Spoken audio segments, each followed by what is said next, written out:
fans, it's Michelle Joy Phelps, and I'm joined now with Carl Froch. Carl? With the Carl Froch. With the Cobra Carl Froch. Okay. The Carl Froch. With Carl Froch. Oh, right, okay. I thought you said call you the. I'm sure you did.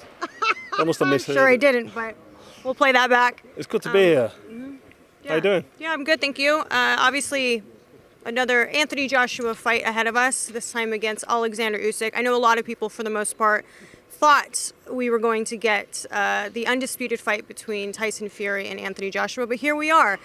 Turn of events, as you know better than anybody, anything can happen in boxing. I know you just said that you've been sort of making some predictions for this fight, so maybe rather than predicting the fight, I just want to know how you think each of them wins.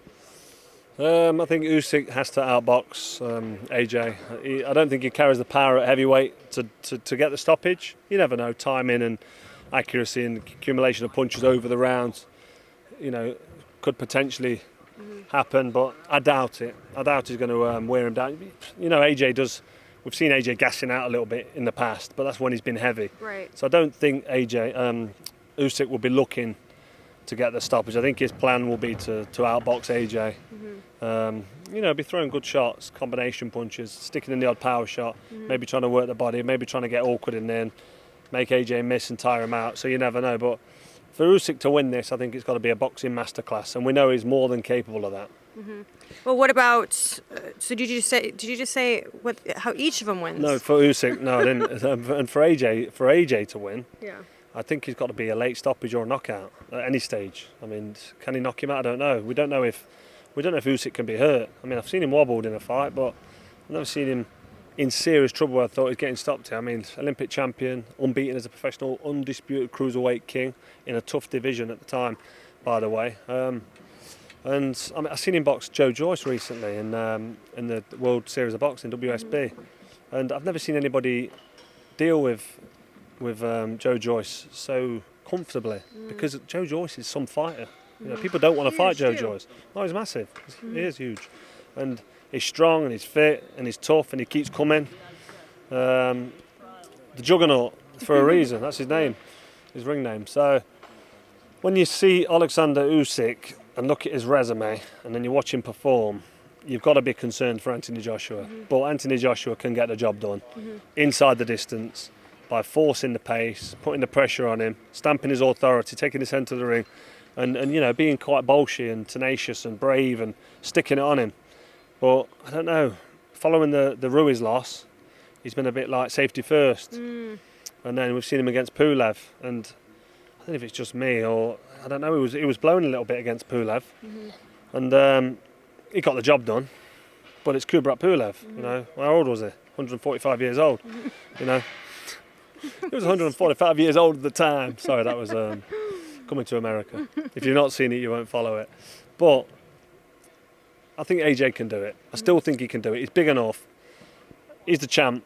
He's the man. And I think he'll get the job done. I really do. But don't be surprised, because I certainly won't be, if Usyk kind of outmaneuvers him and outskills him. Usyk weighed in at 221 pounds, and then we have Joshua weighing in at 240 pounds. Just looking at them on the scales, although there's a height difference, it didn't look too lopsided as some have looked. Would you agree with that? I totally agree, and I said it on BBC 5 Live Radio, who I'm actually here with for this fight. I was with Steve Bunce, and I looked and I said, look at them on the stage there. Look, AJ's taller, but look at the shape up of the both of them. Right. Both look the same. AJ's probably got longer legs and longer arms, but it doesn't look like a mismatch, height and size-wise. Like when David Haye used to jump in with the heavyweights from cruiserweight. Like when he jumped in with Klitschko, it was a bit like, that ain't going to happen for him. Klitschko's just too big. And he leaned on him and he muscled him out of it. The size and reach advantage is a big advantage, and that's something I think AJ's got to try and utilise and try and exploit. But it's not as big as I thought it was. All right, it's taller and he's longer, but it's not a mismatch in that department, in the dimensions. And let's not forget that Usyk stacks up statistically, size-wise, the same as the great Muhammad Ali. He's as big as him. And I know it's a different era and different size fighters over the years, and Mike Tyson was quite short and he knocked everybody out until late on in his career. But this isn't a mismatch size-wise. I think that's the point I'm making and what you was trying to make. This looks like a fair fight. It really does. Right. But Usyk is El Supremo with his technical ability. It really is. I mean, AJ's Olympic gold medalist, as is Usyk, in the same Olympics, different weight divisions. But Usyk's such a talent. He's naturally gifted and talented, and a lot of that comes from his reflexes and his hand-eye coordination. And his mindset. He's a bit of an oddball. He's a bit of a strange guy. He's charismatic and. Did you see his outfit yesterday? He was totally channeling the Joker. He was, yeah, and he pulled it off. He's real eccentric. It really is, and he takes that into the ring with him, and is adaptable as well. He can change. He moves around, and like with Usyk. I mean, Usyk against Bellew. Bellew did well. He had a good first 4, 5, 6 rounds even. And I was thinking, hang on a minute, what's happening here? Bellew's going to pull this off. And I was quite excited thinking, come on, Bellew, do the job. Usyk was just sitting back waiting, like a praying mantis, thinking, you keep doing what you're doing. You keep throwing your counter right hand and catching me with a jab and trying to work your body, because I'm still going to be here in 2 or 3 rounds. And I'm going to stick it on you. And I know for a fact you are absolutely doing your bollocks to do what you're doing. You're working to the best of your ability, you're putting all your energy and all your efforts, you're thinking and concentrating, and he just wore Bellew down and got to him. Unfortunately for Bellew, I mean, he just didn't have that engine to keep doing it for 12 rounds, but that's because Usyk was that good at what he did. He just took his time and methodically dismantled Bellew and then ironed him out. We saw it.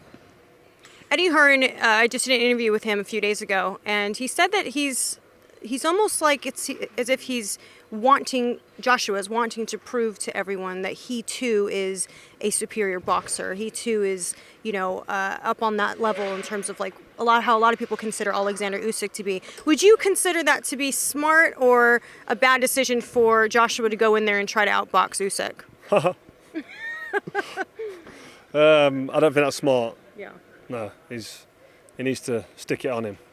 He needs to back him up, smash him to bits, Cobra style. Carl Froch, Lucian Butte, AJ, watch that fight. Stick it on him like I did against Butte, and you ain't got a problem. You might get hit with a few shots. He might walk through a few, take a few on the chin. I don't think Usyk's going to hurt him. AJ needs to stamp his authority. Don't be reckless. Don't go in there and try and just bulldoze him, because that's not your style. But take the centre of the ring and stamp your authority. Jab, double jab, shoulder, body, right hand down to the stomach. Lean on him. Get your hand around the back of his head and push him down to the floor if you can. It's got to get rough. It's got to get messy in there. It's professional boxing. There's rules. It's all got to be fair. But it's still a fight. Get messy, get tough. But I tried to do that against Ward. It didn't work because Ward was too good, too skillful. I think he was a high school wrestling champion, bizarrely. But up close, he was holding and twisting and turning, tying me up. I'd done a bit of mixed martial arts in my time, but he was messing me up inside and tricky and moving. And Usyk's like that. So this could get tricky for AJ if he tries to stand and box and tries to do what you've just said there. And, I wasn't being disrespectful when I laughed. I didn't crack up laughing. I just laughed to say, listen, that's the wrong tactics, by the way. So don't start hating on me. We don't need any more of that. I actually love it. Go on, hate on me. Send it in. A fight that I want to ask you about, just a few days ago, we saw Canelo and Caleb Plant have a very interesting press conference. We had Caleb, take a smack at Canelo. We had Canelo hit him back, cutting under his eye. We had Plant try and hit Canelo, and Canelo saw it coming, slipped it, and slapped him back with 2 shots. I thought it was a good counter attack. I liked it. That's why Canelo's the champ.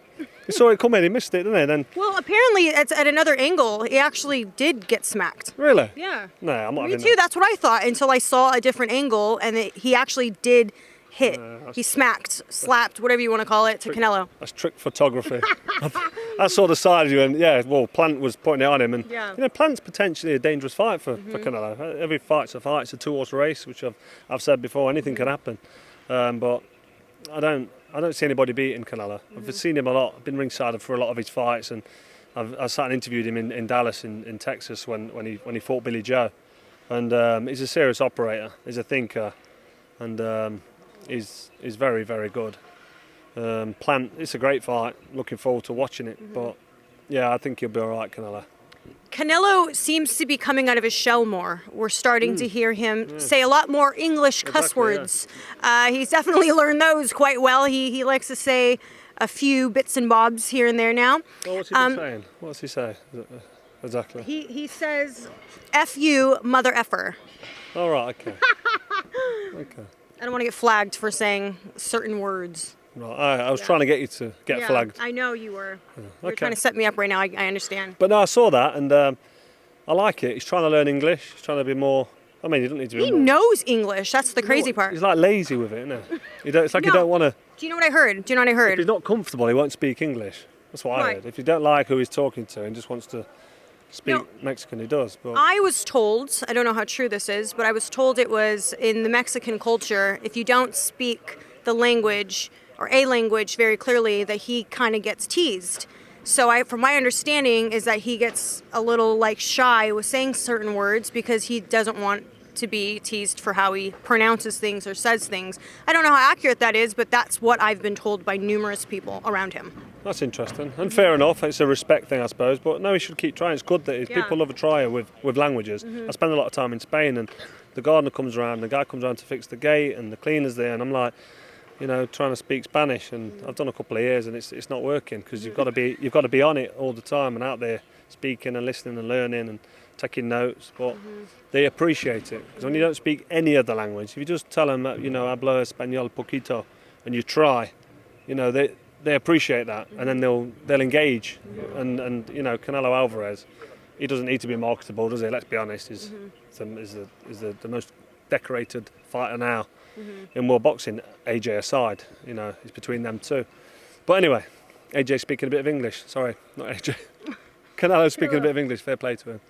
Lastly, because I know we're all being rushed out of here and there's other people waiting for us or waiting on you.